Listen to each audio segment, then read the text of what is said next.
Well, good morning. It's been a busy one this morning. Corey's just whipping around with the Super Beast. She might take him right out to the field. We got moved into this 4,000 bushel bin, and because we had the Super Beast full, the tandem full, brown truck full, international full, the dryer full, the wet bin full, pretty much this bin is already full.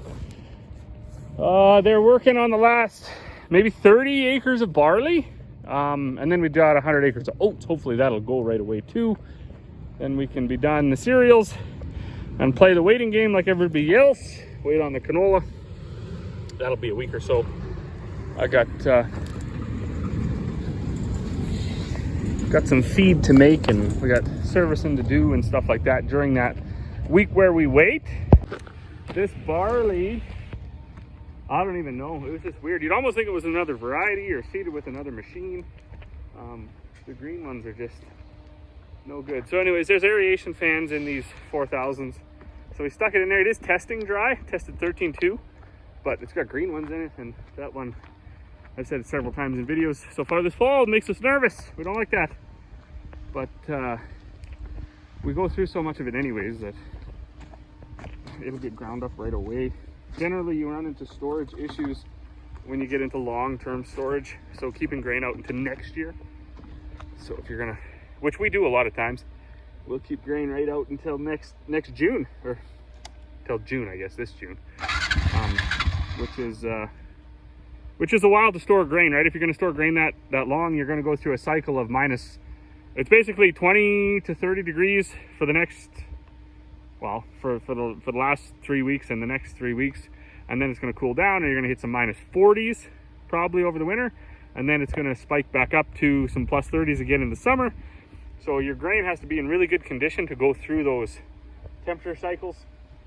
The way the moisture moves through the bin, I think in the fall they claim it goes down the outside and up the middle, and then in the spring it goes down the middle and up the outside. Why, I don't know, but there's some charts on that.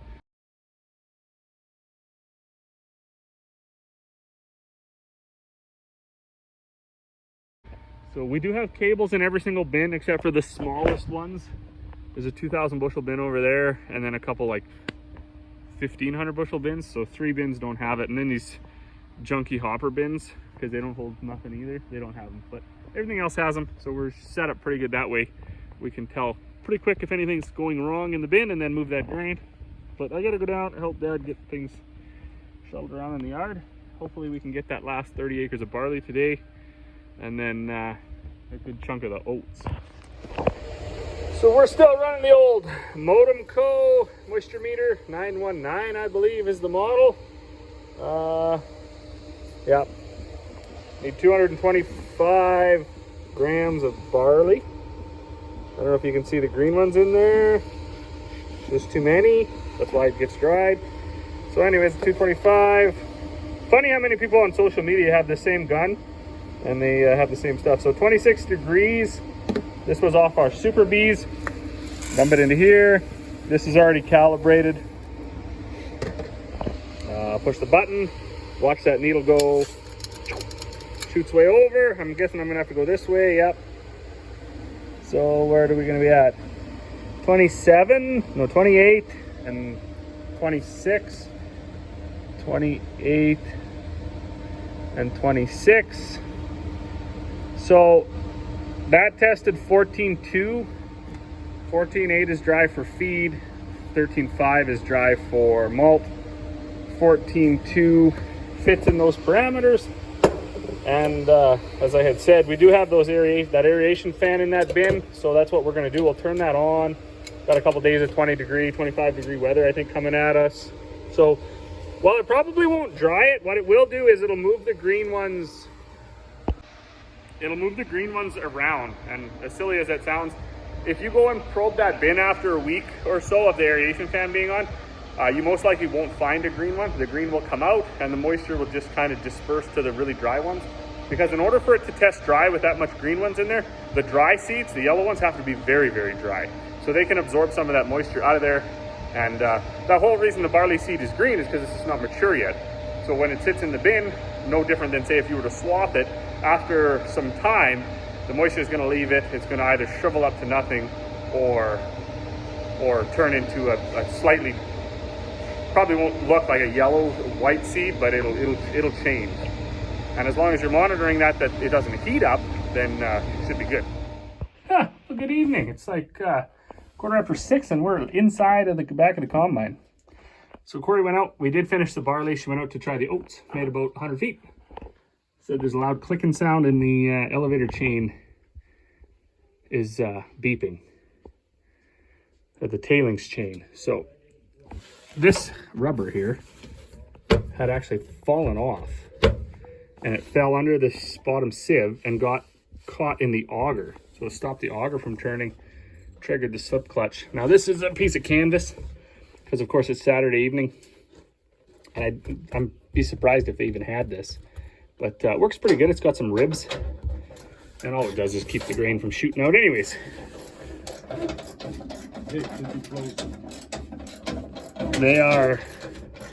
They are closing.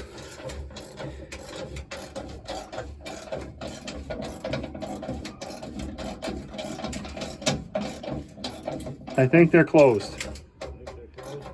Those ones over there are bent, but okay. Now, so you got to set that to where you think 0 is, and then I tighten this down. Yeah, that's about 0 there.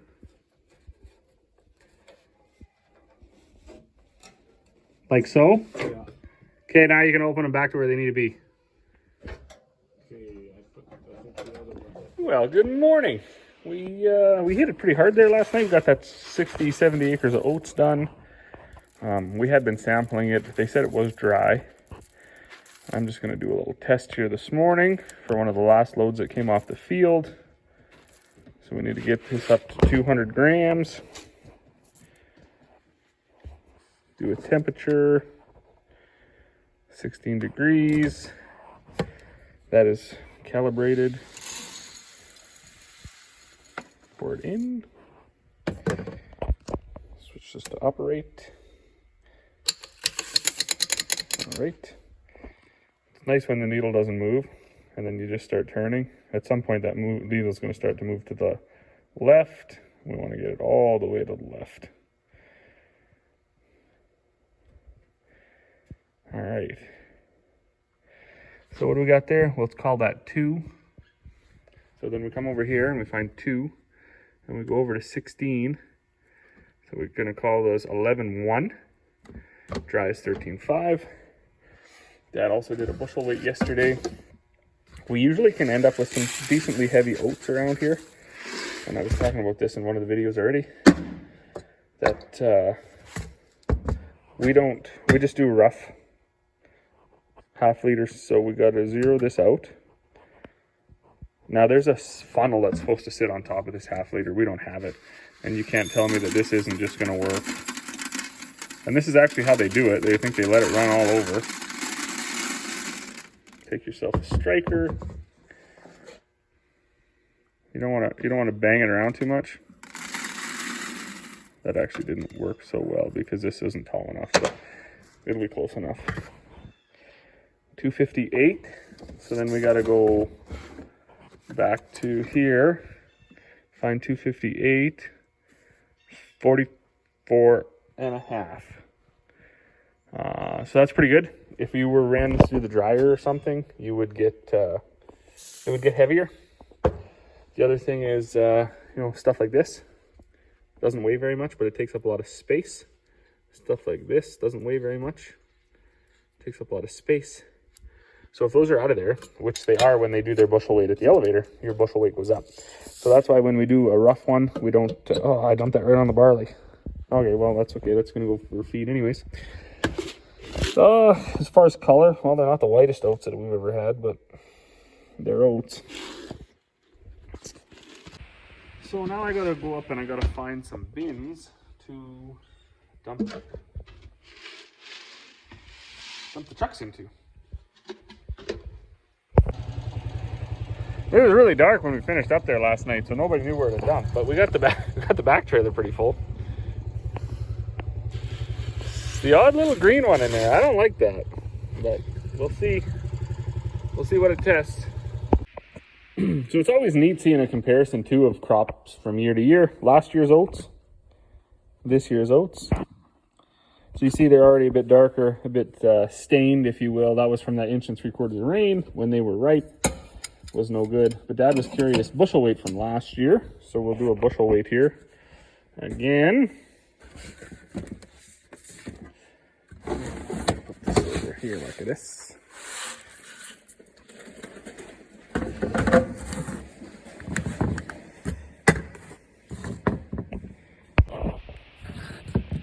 So we got 278 from last year's oats, which are going to put us at 47.7 pounds. And quite a bit nicer color too. What's that? Not too sure. So we'll just do the ones out of the Super Bee again. Are you okay, monkey? Okay. I think this year's oats are bigger though. A little bit better with the striker. 252 again. That's 43.6. So yeah, they're a little lighter, but I think that the physical oat itself is a little bit bigger. So that could be why it's lighter. Anyways, I'm gonna do a moisture on this again. Make sure that the Super Bee was also good. Oops.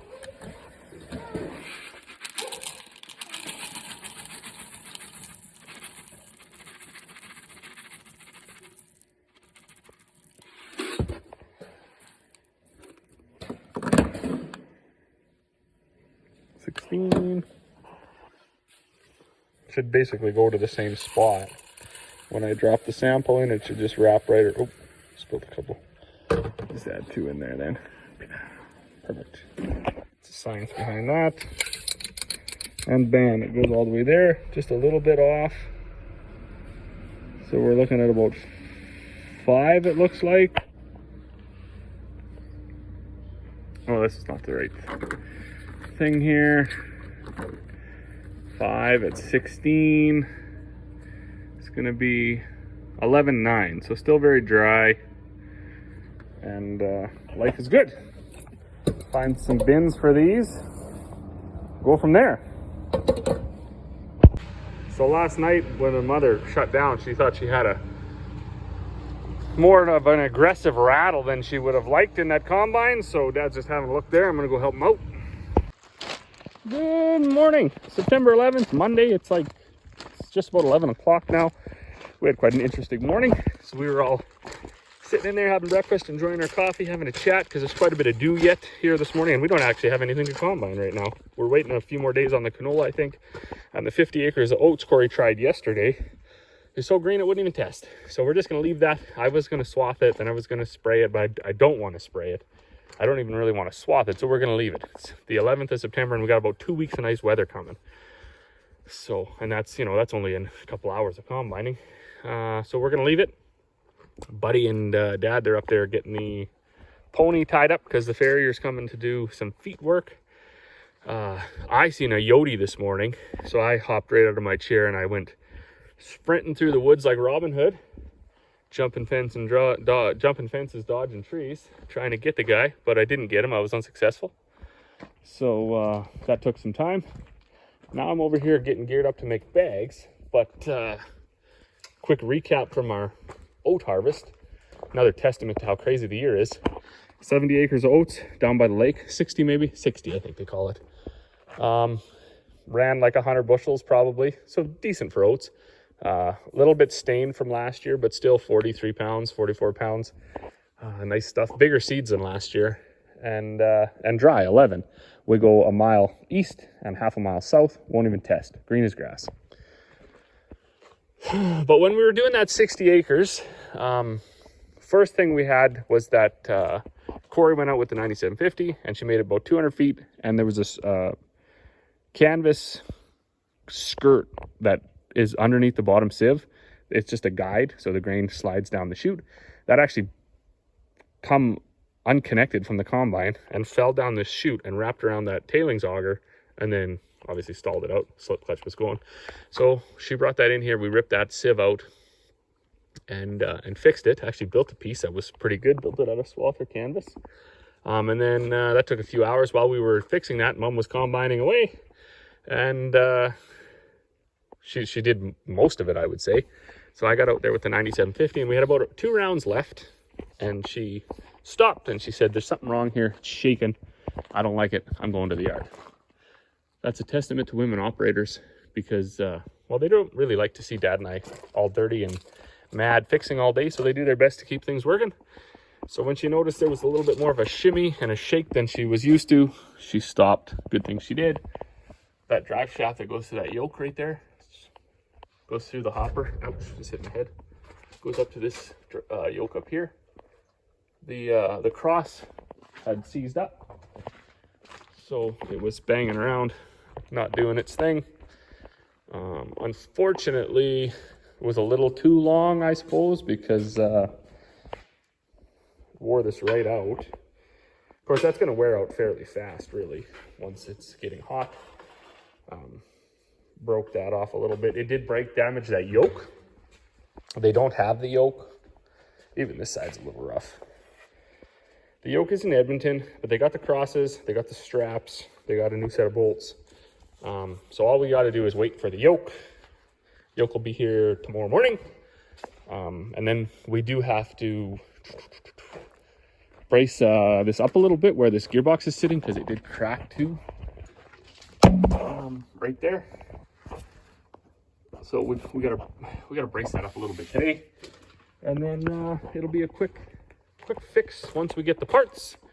Everything's a part up there, no big deal. And really, if something's gonna break down, it's hard to argue that now wouldn't have been the best time. We had 1 round left of oats, so I just finished that, and now we gotta probably a couple of days wait for the canola. Although my buddy Jeremy from up north, he's farming with treasures on YouTube, so check him out. He said he was combining yesterday or last night or whatever. He's got canola that's been down basically as long as mine has. So if his goes, ours should go, right? So I think what's going to happen here this afternoon yet is Mom and Buddy are going to go over north of town, and they're just going to take a pail and try to shell out enough canola to get a sample. I'm going to make bags because I need to do that. This piece of junk probably won't even start. Let's try here. I might not be making bags. I might be changing batteries. I hate batteries, man. This has been the year of batteries. Batteries. I'm